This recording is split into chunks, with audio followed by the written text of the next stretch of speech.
Umutima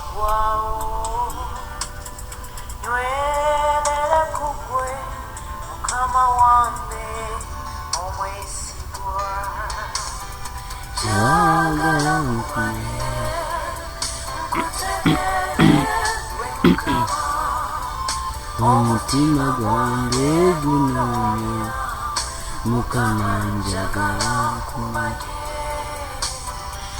Hallelujah. Shalom to you. Calvary greetings and shalom to you. Yes, Mukama mtukuvu ekisira kyonna balamusizaako mwena linnya lya Mukama waffe Yesu mwana wa Katonda omulamu. Nzikiriza nti muli bulungi, mwebale bala Mukama, mwebale okuweereza Mukama ate era n'okwewaayo eri emirimu gye. Tusoma mu kitabo kya tusoma ku musajja mu kitabo kya Bassekabaka, tusoma ku musajja gwe bayita Elijah. Mukama yamutuma n'ateekateeka ennyama, omuliro ne gujja, byonna byali byogera ku Kristo. Naye naffe mu biro bye tulimu tekitumala kumanya nti revival ya mwaka guno, naye tulina okweteekateeka. Haleluya. Tulina okweteekateeka. Ennyama eri ye mubiri gwo. Teekateeka omubiri gwo. Haleluya. Teekateeka omubiri gwo oyanirize omwoyo omutukuvu ng'omubiri muteeketeeke. Omuliro gw'omwoyo omutukuvu gujja kuva waggulu gukutuuleko oweereze Mukama. Ng'endogoyi yali esibiddwa n'esumululwa, Yesu n'agyebagalako n'ayingira mu Yerusaalemi. Naawe Mukama ayagala okwebagalako, naye jjukira endogoyi yali teyeebagalwangako muntu, yali tetulwangako muntu yenna. Kitegeera? Sekitegeeza nti naawe tokkiriza muntu yenna kukutuulako.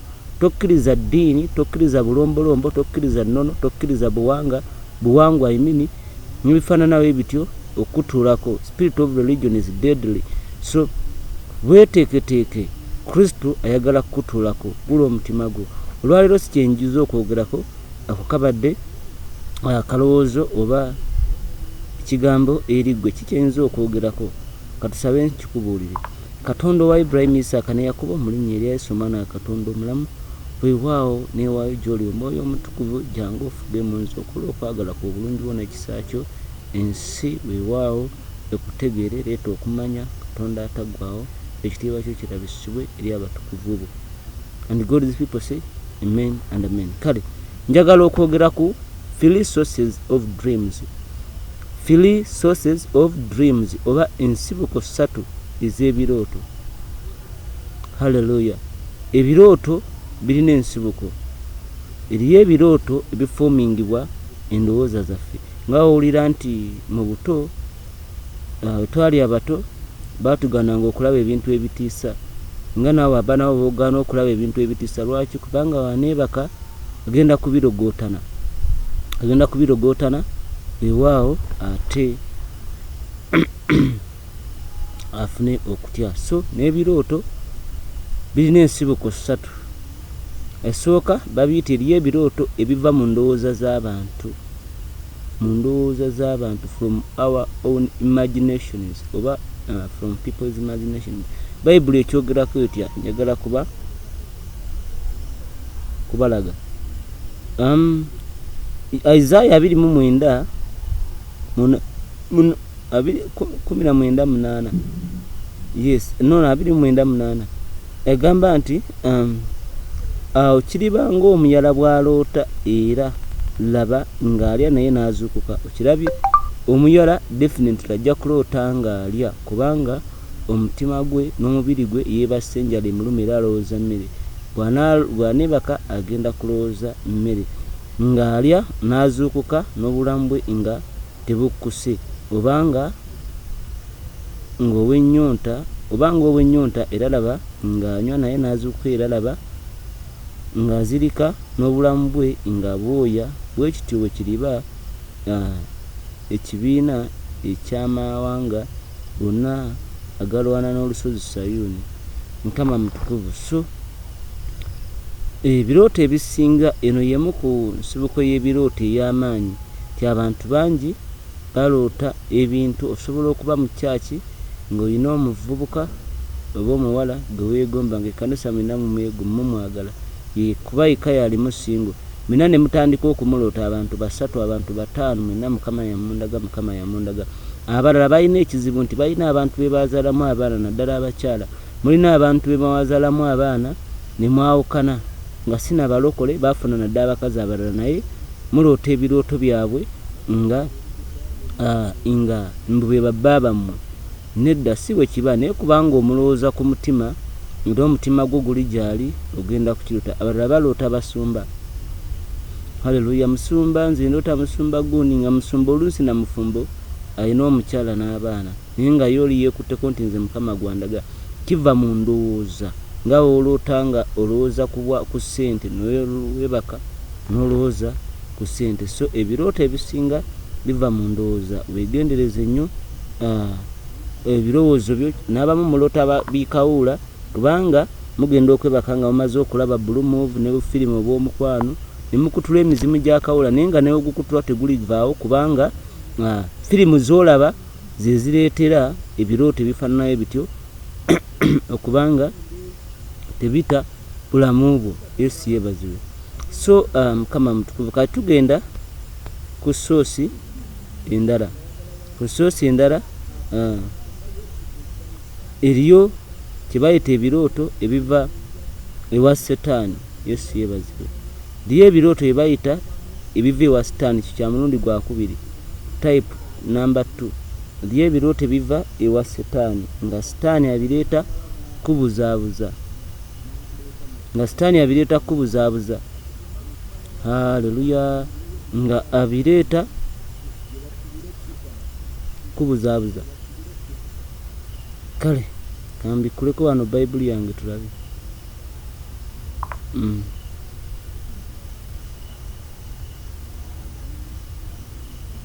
Njagala tulabe ebirooto ebyo.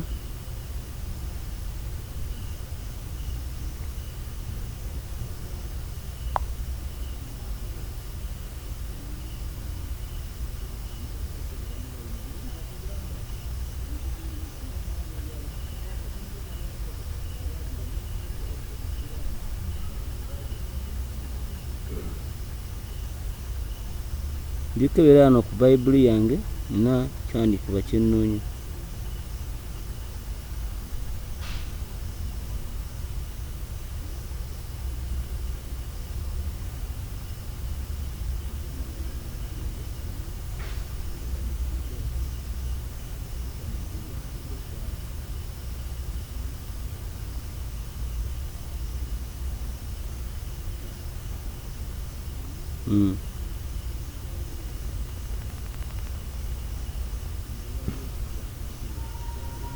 Kale Mukama mutukuvu. So kale kyawandikibwa naaba nkifunye, kuzaako okubikula naye tekinnaba kwebikula. Naaba nkifunye yakuba nkikuwa.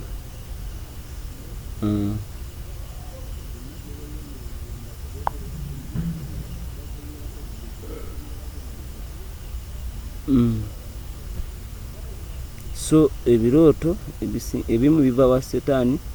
Setaani ng'ayagala kukubuzaabuza. For example, osobola okubanga oli mukyala mufumbo naye nga tolowooza ku muntu yenna, n'ofuna ebirooto nga ate neibawo ye mwami wo, n'ofuna ebirooto nga mukwano gwo bawa mukwano gwo nga ate ye mwami wo. Abalala n'obanga olina omulimu naye nga Setaani akubuzaabuza. So oloota oli ku mulimu mulala naye ate nga guno omulimu Mukama ye yagukuba. Abamu ne batuuka n'okukyuka ne balowooza nti Mukama si yayogedde nabo. Kandabe Matayo agamba atya? No. So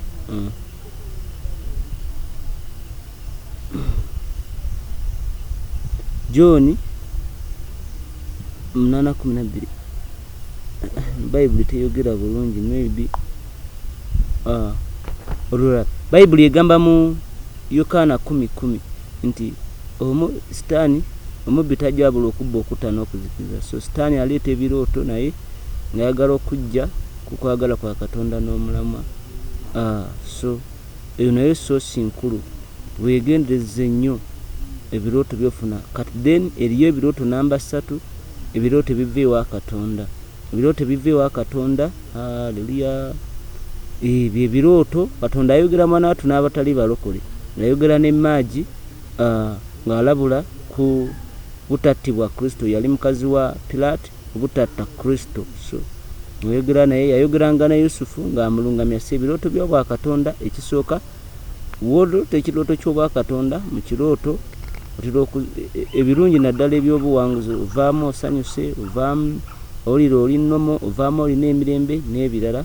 Ate weewaawo n'ebirooto ebyenjawulo ebiva mu ndowooza zaffe, ebyo byeera osigala kye kimu, naye ebyo bitegeera. Gwe w'ozuukuka okubyawula, wasize olowooza ku ki? Wasiibye olowooza ku ki? Wasiibye osinziza ki? So ky'osinza okulowooza ku bayita okusinza, era ky'ogenda okulootako. Then ebiva ewa Katonda tubirabye. Ate ebiva ewa Sitaani nabyo ozuukuka okooye, ozuukuka olwanaganye, ozuukuka omenyese, ozuukuka ojjudde okutya n'ebifaananawo ebityo. So ojja kwongera okubiyiga mpola mpola, naye olwaleero njagadde kuleetera sources 3. Esooka ebiva mu ndowooza yo, ebiva ewa Sitaani n'ebiva ewa Katonda. So nga tonnaba ku papa, ebirooto bya Katonda tebiba na confusion. Mukama aba yakulaga nti ogenda ku mulimu guno, enkya ate takomawo n'akulaga kirala. Mukama yatuma Yona okugenda e Nineve. Yona bwe yava mu lubuto lw'ekyennyanja, Yona yalowooza Mukama amusonyiye, naye Mukama era yaddamu ekintu kye kimu n'amugamba genda e Nineve. So Katonda w'ayogera aba ayogedde, teyeefuula. Kati ebijja nga Katonda amaze okwogera, Sitaani aba ayagala okukulaga okutya n'okujja mu kkubo lya Katonda, okulaba nga tokola kwagala kwa Katonda. Naye mu linnya erya Yesu nkusabidde onywere mu kwagala kwa Katonda. Ekitiibwa kya Mukama kirabisibwe gy'oli, weewaawo wangula mu linnya lya Yesu. Olwaleero ensobodde okubaleetera, ate olulala tujja kwogera ku birala. Mukama abawe omukisa. Shalom.